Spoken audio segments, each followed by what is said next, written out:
This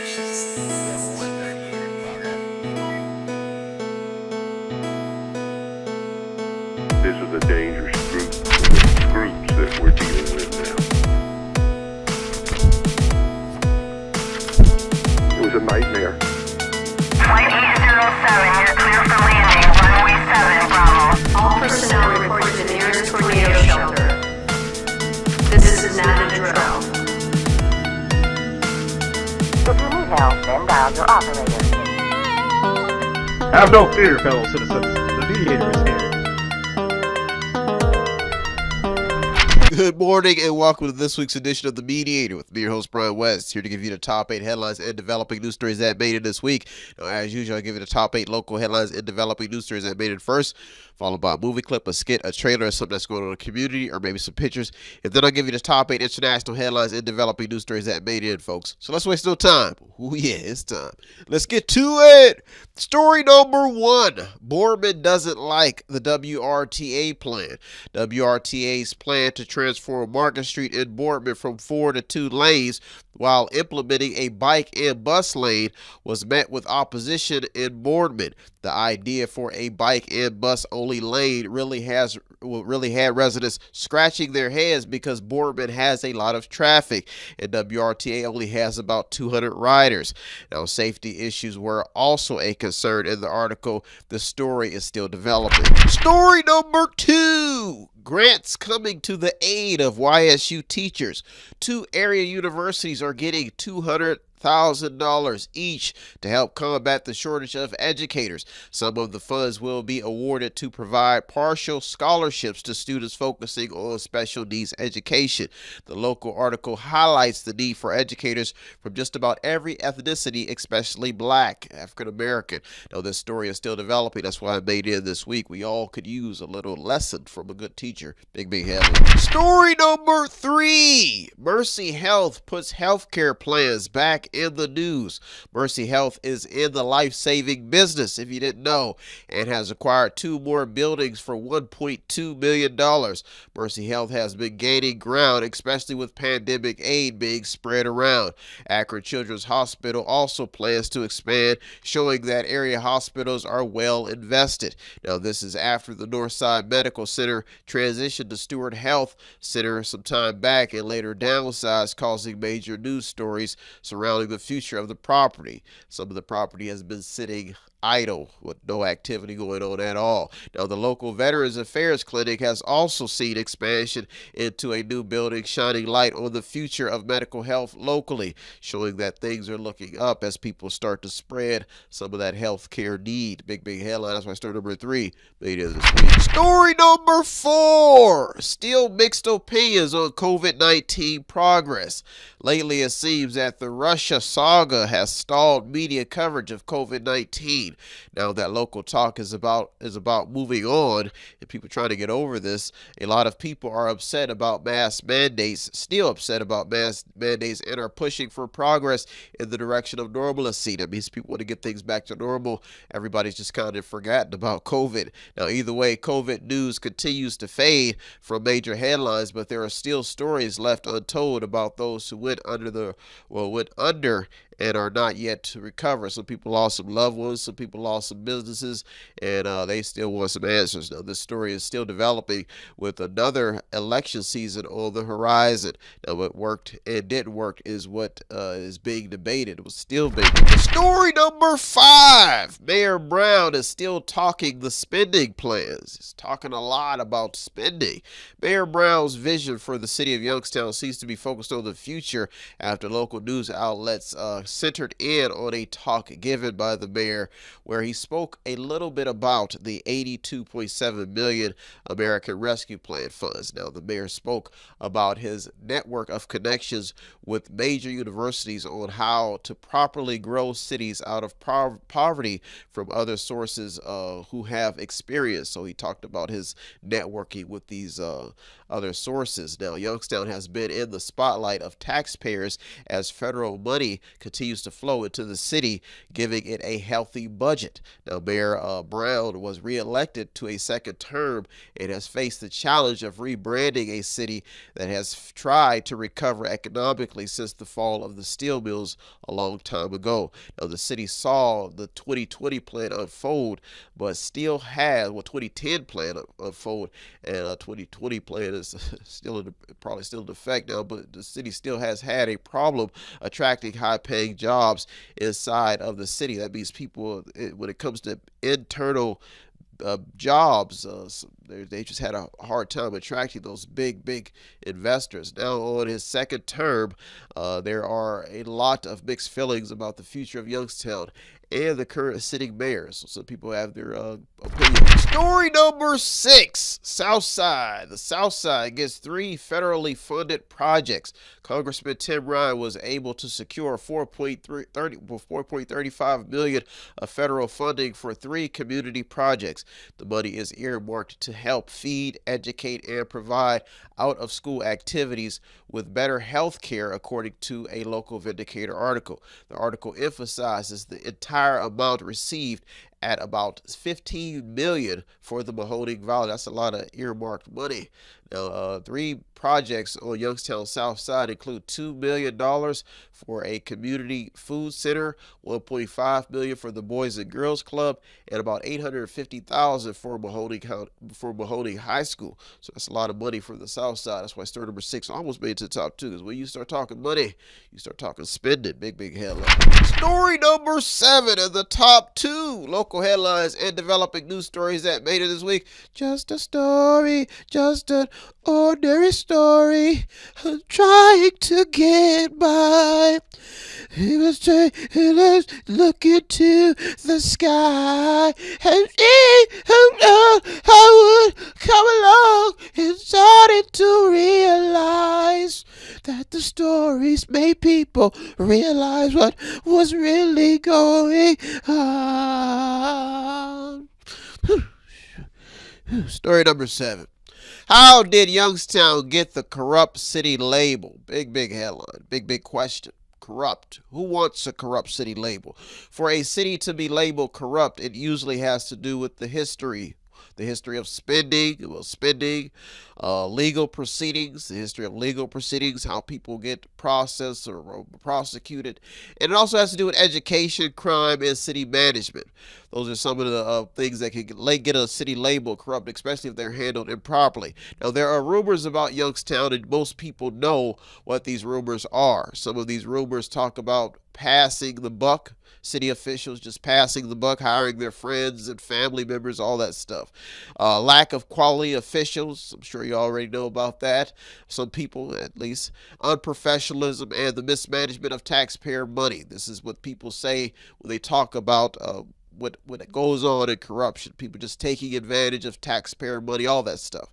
Now, for years, Youngstown has tried to correct these rumors, because almost just about every city who faces a lot of crime and corrupt problems, these are the rumors that get circulated around. The city has seen violent incident after violent incident tarnish its reputation and its name.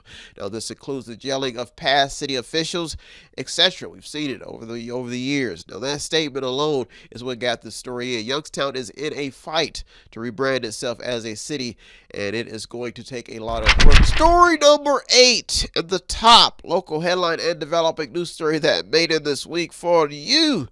Give me an S. S, you got your S, you got your S. Give me your T, T, you got your T, you got your T. Give me your O, O, you got your O, you got your O. Give me your R and a Y. What does that spell? Oh, yeah. Story number 8, touchdown, yeah. Story number 8, crime, violence. It's all killing this area. Crime is killing this area, folks, big time. Shelters police had to shoot and kill a man after a police chase led them all the way to Youngstown's west side. The front page report says that the driver was stunned with a stun gun and was later killed after he pulled out a gun. Now, no Youngstown officers were involved with the chase. The Eastwood Mall once again also sees some activity. They witnessed the effects of rowdiness after another fight broke out at the mall. And this was some of the people who were banned. Now, this is the third report in less than 2 months at the Eastwood Mall. Sports venues have also been broken into locally. Youngstown Sports, I'm sure, in Boardman was broken into, causing other businesses to invest and check up on their security and insurance policies. On April 5th, got to get this out, April 5th, a front page article surfaced about two twins who were found dead on Powers Way in Youngstown. If killed, Youngstown would be on its 5th homicide of the year. Nobody wants that on their resume, on their report, when they are trying to seek patrons to live in their community or people to come and spend money, businesses. This is what's all been hindering the city for years. And crime, nobody wants to do business in a bad neighborhood. Nobody wants to put a church. Nobody wants to put a community. And usually when you see stuff like that, you see charities all around, all types of stuff. And that's why Story number 8 made it to the top local story this week. Well, folks, those are our top 8 local headlines and developing news stories that made this week. I'll be right back with the top 8 international headlines and developing news stories. So don't go anywhere. You're the Mediator with me, Brian West. I'll be right back. What does Method8Inc.com Media Center have that I need? Small prints, event consulting, photography, business consulting, technical consulting, entertainment consulting, fundraising advice, event videography, movies, news, publishing, media, books, entertainment, acting, broadcasting, public relations, access to the visual and performing arts, ink and black ink refills, audio recording, graphic design, theater, minor computer and cell phone repair, and they're located at 5648 Market Street in Boardman, Ohio from 10 a.m. until 6 p.m. every Monday through Friday. The list goes on and on. Method8Inc.com. Buy stuff, watch stuff, or read stuff. Welcome back.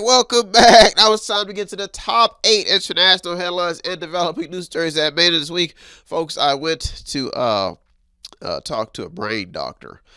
I was very, very concerned about this evil thing, fighting enemies and going out and trying to save people. And it could get exhausting, being the mediator. So I went to the brain doctor and I was exhausted. I said, Doc, we've got to find a way to stop this evil. He said, Brian, you can't, And he showed me some of his brain scans of evil criminals and people who commit crimes. And he said, they're born that way, Brian.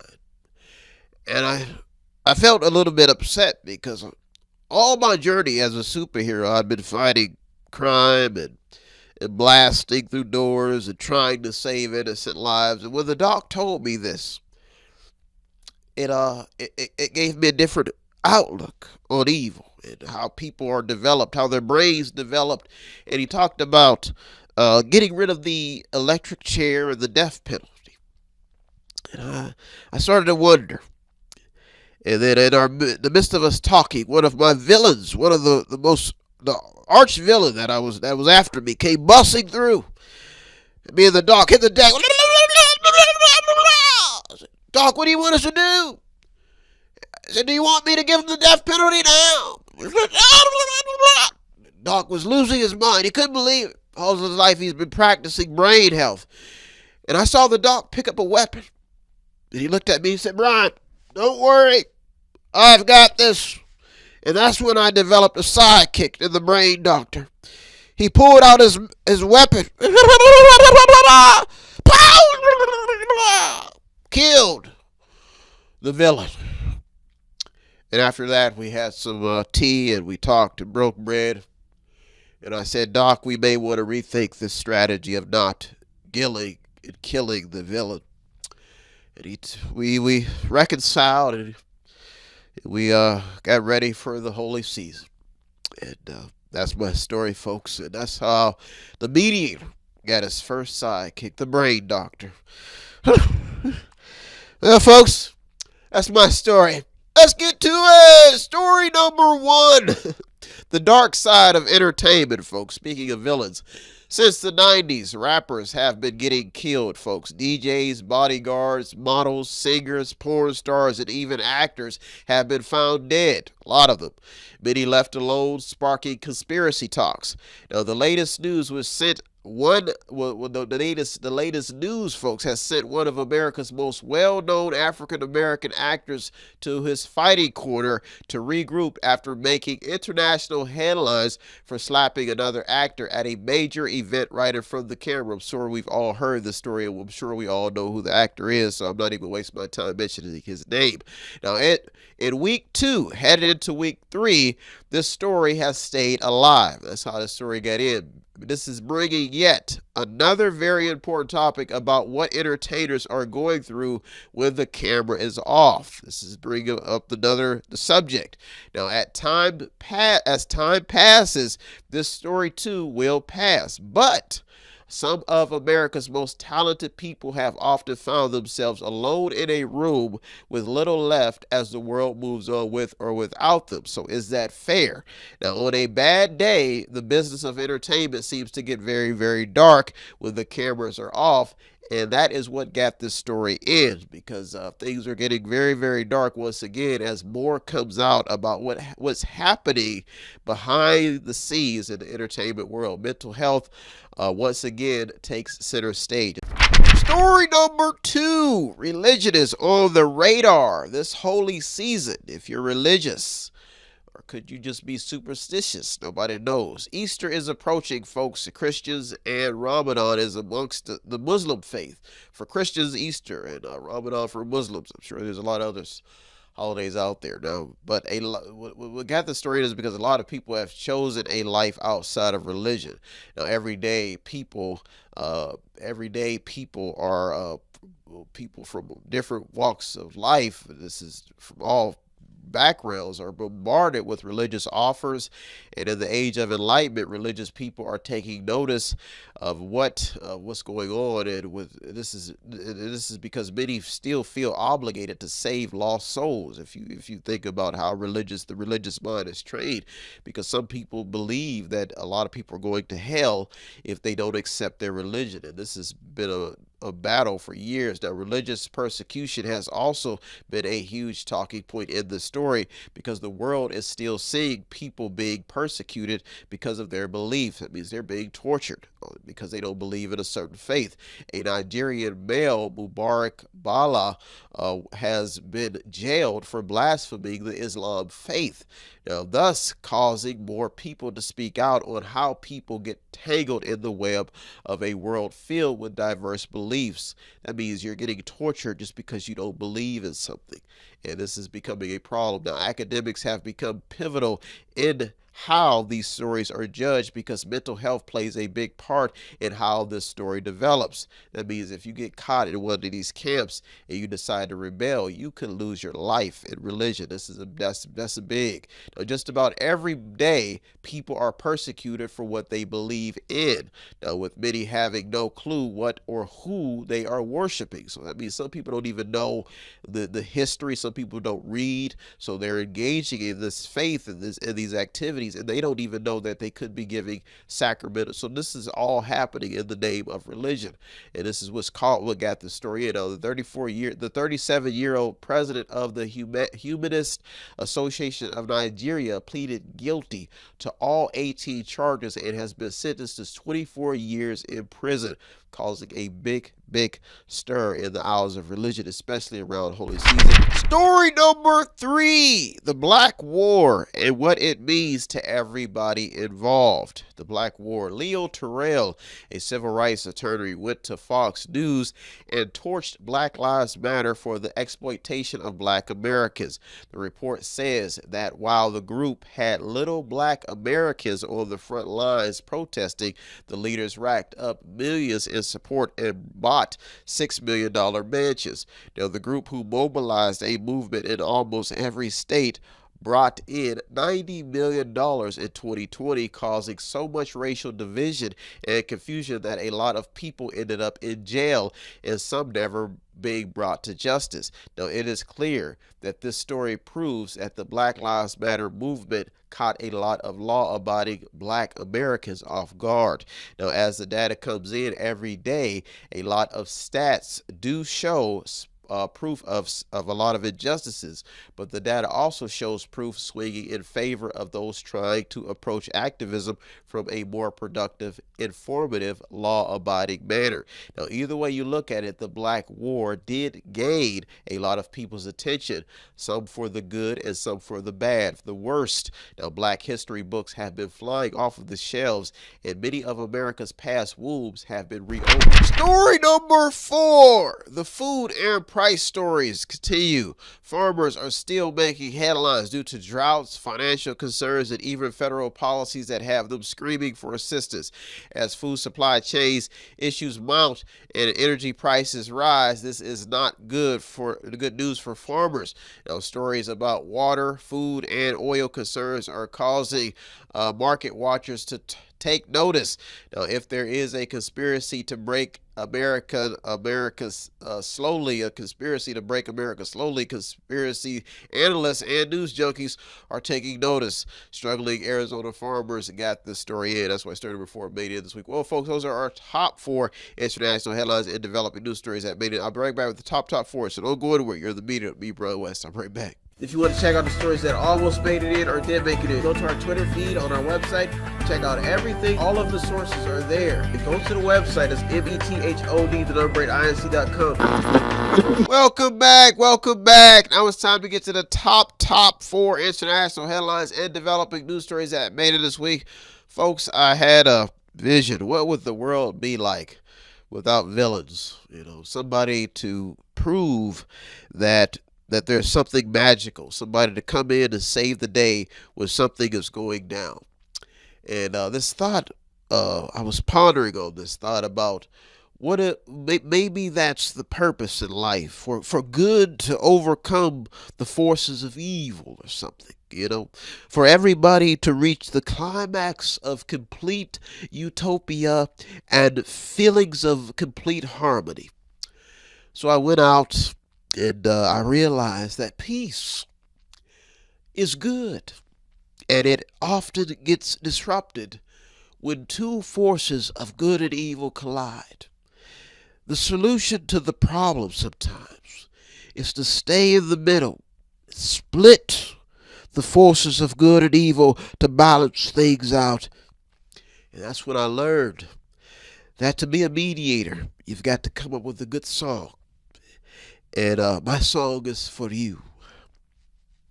There will be joy in mediation if you believe. Well, folks, let's get to the top 4. Let's get to it. Joy in mediation. CD will be coming out soon, folks. Story number 5. Can a drug smuggling bill slow down the drug damage? Title 42, a bill used to stop drug smuggling into the United States via the southern border, is in the news. The bill was implemented by the Trump administration in March of 2020 in the pandemic, and now the Biden administration has announced that it will end Title 42 on May 23rd. This is causing a wave of concerns about an already high surge of migrants crossing the border. That's why story number 5 made it this week. Story number 6. More mass shooting stories. 2 officers wounded in a gunfire exchange in Pennsylvania. 11 wounded and 1 dead in at a Texas concert. A mass shooting in Sacramento also made headlines. Mass shooting stories are staying in the headlines, and many people want to know, how does this keep happening over and over again, thus giving more energy to an exhausted movement to stop mass shootings in America. That's why story number 6 made it this week. Big head. Story number 7 and the top 2 international headlines and developing news stories that made it this week for you. Tracking Putin's war. Story number 7. Tracking the Russian conflicts is leading most analysts to the collapse of the Soviet Union. After World War II, it seems that some of the surviving countries branched out, regrouped, and rebuilt after leveling Ukraine and literally destroying the country's day-to-day activities.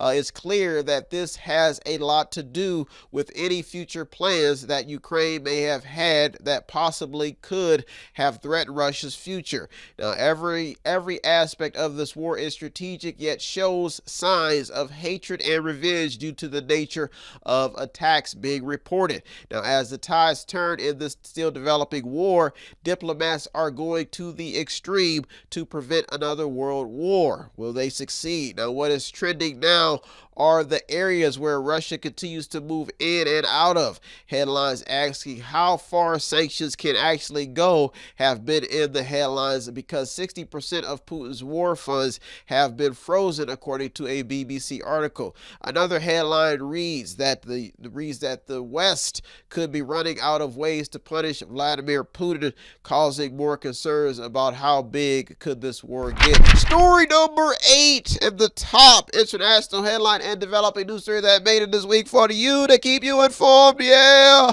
run to a story. Run to a story. Story number 8 is here for you. Story number 8: Biden's budget and energy battle. Biden's poll numbers are taking a big hit, and a lot of hardworking Americans are not happy with this president. Many feel that his plans will bankrupt an already financially strapped country, the United States. The Fox News opinion piece by Nikki Haley is gaining attention also. Biden's budget demands are as high as $5.8 trillion with a $2 trillion with tax hikes in the plan. Well, $2.5 trillion in tax hikes are in the plan. Biden's plan is also on alert because of the high energy battle taking place already. Well, the energy battle that's been taking place. So Biden's plan is also on alert because of the energy battle taking place. It's not only high, but it's still taking place.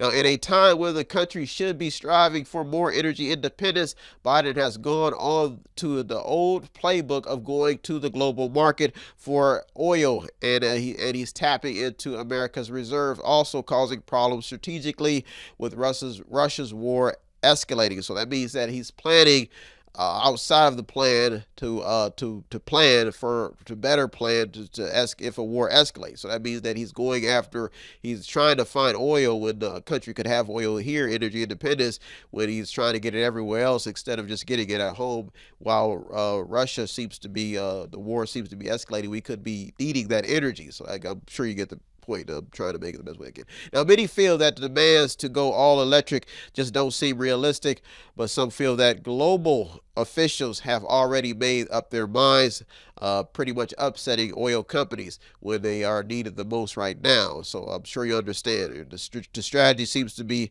in a different direction, while the world seems to be going in another direction, causing more division and more people to not understand Biden's energy policy and his budget ideas. They just don't seem realistic at a time where the America needs to pretty much focus on America and preparing and getting our ship afloat, keeping our ship afloat. That's why story number 8 made it to the top this week. Well, folks, those are our top 8 international and local headlines and developing news stories that made it this week.